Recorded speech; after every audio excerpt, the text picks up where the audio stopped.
So really with the Freedom School, I could take this thing in any direction that I want to go. And I have a list right here of all the different topics that I could teach, and really I could, the world is my oyster. I could teach, whatever I want to. I'd like to get into Howard Zinn's People's History of the United States, because I think that's the way that history should be viewed from our perspective and what it means to us, and for the things to be memorized. The horrible labor history is some of the most violent, vile, disgusting displays of barbarism that humanity's ever seen, and yet we don't talk about that very much.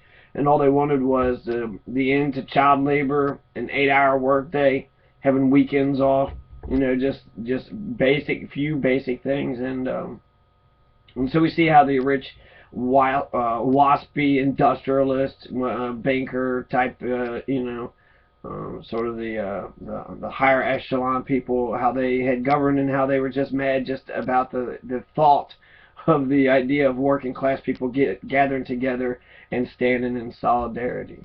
So that I wanted to do the United States, Howard Zinn's People's History of the United States, and then I also wanted to do something about the Prussian educational system too. I'm not sure if I'm going to make that into like some sort of German nationalism, sort of German American nationalism, because I do associate, I get a lot from my German roots. Whereas my whiteness doesn't really do it much for me. My German roots kind of shows me that we were smart engineers, and that we brought over lots of language and culture, and brought over a lot to America. The entire education system, just really so much stuff. Probably the basic, even the worst things that Germany has done, is you could see some of the things happening here. But anyways, this video is about the revolutions, okay? And I just want to do a class that's about revolution, and that's it, just on revolution. And I feel like the first question would be, what is your favorite revolution, or which revolution do you think is the best revolution, which had more to, which gained more, which one was a clear divide from the past to the future, which one, there's lots of, I guess, criteria to what is the best revolution, which ones were successful, which ones were not. But that should open up a whole array of answers and discussions, because everybody's had a revolution. The Mexicans have ever had a revolution, Cubans, Haitians, the French, the English had a glorious revolution, and really their revolution was just the king, who was unpopular, stepped down and then let the conquering army just take over the capital, and they're like, it's a revolution. Yeah, that's what it is. And that was it. That's what happens with a glorious revolution. And there is a change in leadership. Aristotle, he says that there's 3 definitions for a true revolution.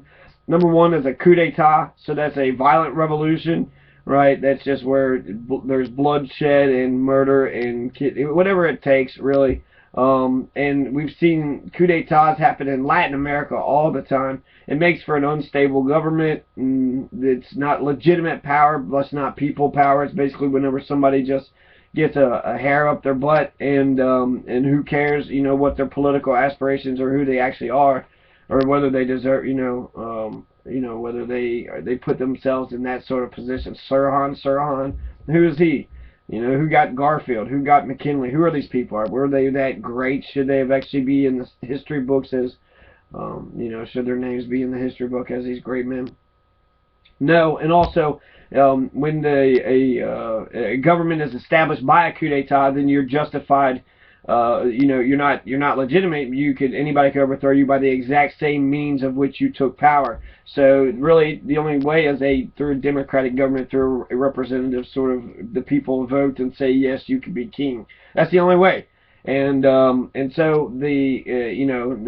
I've completely written out the idea of, when I talk about revolution, I don't mean a coup d'etat. I do not advocate any forms of violence whatsoever. The other 2 points of revolution goes to what I'm talking about, that Aristotle talks about, and he talks about leadership and constitution. So a revolution is, first of all, a change in leadership, constitution, and sometimes it's violent. but it also puts in place some major changes from, when the revolution didn't happen to after so the American Revolution, the big change, there's a Bill of Rights and a Constitution and elected government, but the biggest one was the Brits were kicked out. The Brits were no longer the authority figures. So the Brits were no longer the authority figures, and because of us kicking the British out, we have a brand new system, but also a system where people are getting into the idea and the notion of governing ourselves. Not everybody was on board with the American Revolution. A third was for, a third was against, a third was neutral or had to be pressured into it. Most of the blacks and most of the Indians were not in favor of it, and so there's a lot of problems with the American Revolution. And so when I think about revolutions, especially historically, I like to put the French Revolution, the Haitian Revolution, and the American Revolution side by side, and just compare and contrast. These happen all basically around the same time, and the Americans acted completely different, opposed to the French and to the Haitian revolutionaries. So whereas America was for its own revolution, and revolution is that phenomenon, it's that weird word which it might be the end of revolutions, as we know it. Che Guevara might be the last revolutionary that we'll see, that last bloody revolutionary, because we have democratic processes. There are liberal democracies all over the place, and where they're not, it's clear that, they're not real. Syria is not a democracy. Egypt right now is not a democracy. And so the other two revolutions is a change in leadership and a change in constitution. So through democratic processes, we can have a change in leadership and we can have a change in constitution. We have constitutional conventions, and it hasn't happened in Kentucky for over 120 something years. 1891 is when our Constitution was written, but we've had 4 constitutions, or 5, depending on if you consider the Confederate Constitution part of Kentucky's history. It was made in this, this geographical area, but 5 constitutions. So Kentucky itself has had 5 constitutional revolutions, and also there's a change in governor and the government, his cabinet, every 4 years. Just the exact same thing for the United States.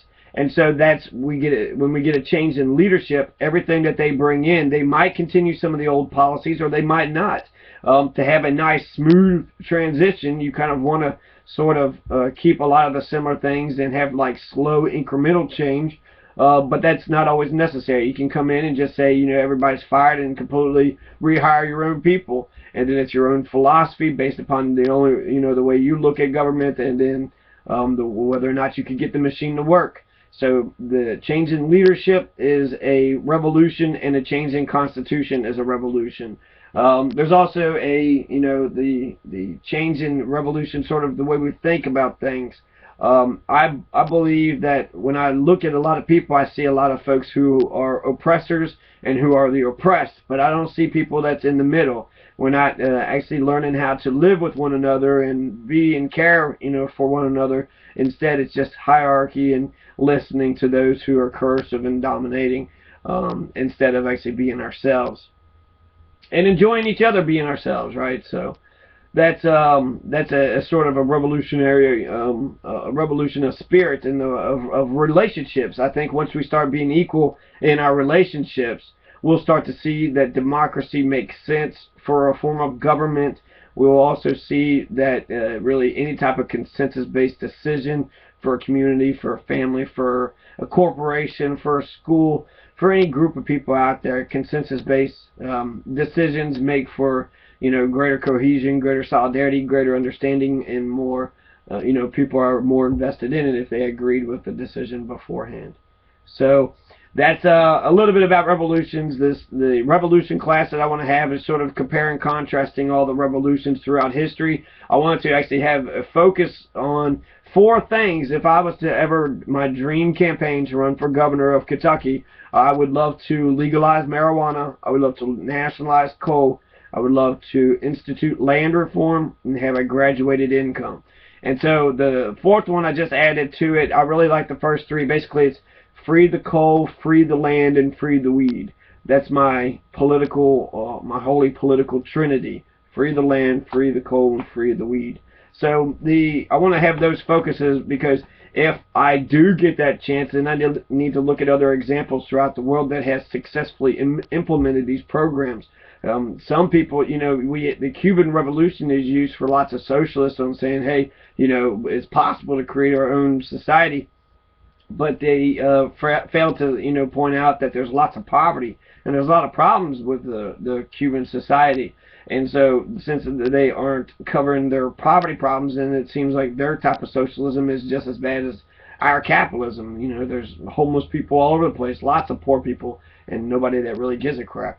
So that's happening in Cuba. But there's other places that have been successful, such as Bolivia. So you have Evo Morales, who is an elected official. So he's elected. He didn't take the power by force. He got the people to vote him in, and he got voted in. And then he's implementing all these sort of sweeping changes. He legalized cocaine. That's historically has always been used by the Indian people as some sort of spiritual drug. Whenever people are in the cocaine fields picking it, they're always chewing on the leaves. It gets them a higher energy levels to where they continue to cultivate. So it's been in their history forever. The DEA doesn't just infect or get into Americans' business, but they're also getting into South Americans' business.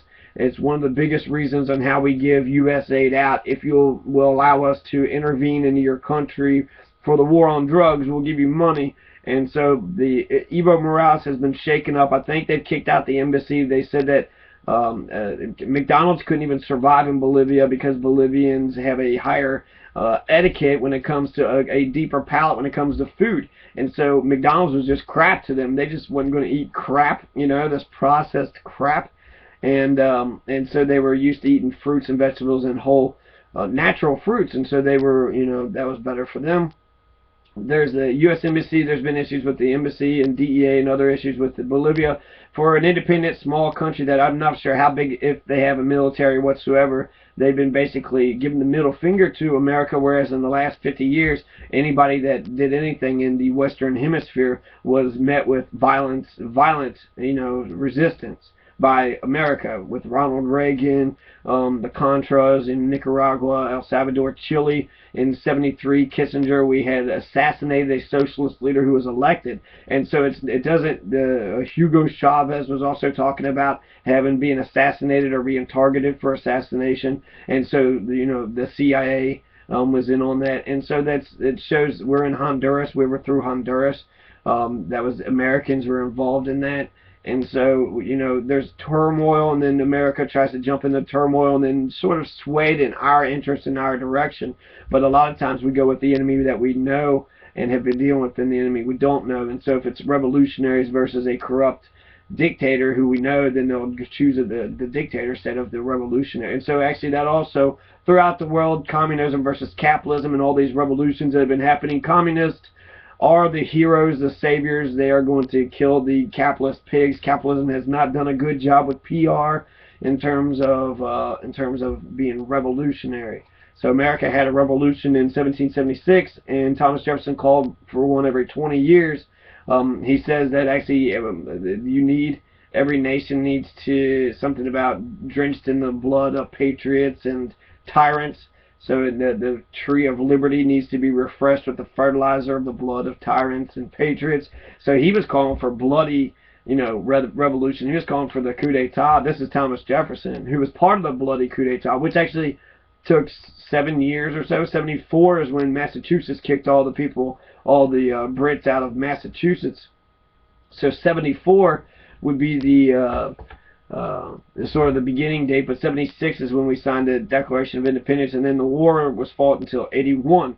So that's either 5 to 7 years, depending on how you see it. And then the Treaty of Paris was in 83, so that could be 7 to 9 years. So we fought the American Revolution for basically, at the very least 5, at the very most 9 years. And so a bloody revolution where 1/3 of the people was for it, 1/3 was against, and 1/3 didn't care, and then blacks and Indians were against it. And so most of the black people, which were slaves, and most of the natives who the land was being stolen from, they were against the American revolutionaries. So how much of a revolution it really was that? After the revolution, who gets power? Well, all the people who fought in the revolution, the aristocracy who controlled America at the time, they get to keep their aristocracy, but they only conspire to oppress us and tell us what to do. And so the American Revolution, they skipped out on blacks, women, Indians, white males under 21 years old who didn't own any property. So basically the majority of the people weren't a part of this revolution, or weren't part of this becoming citizens of this new republic, which I find fascinating.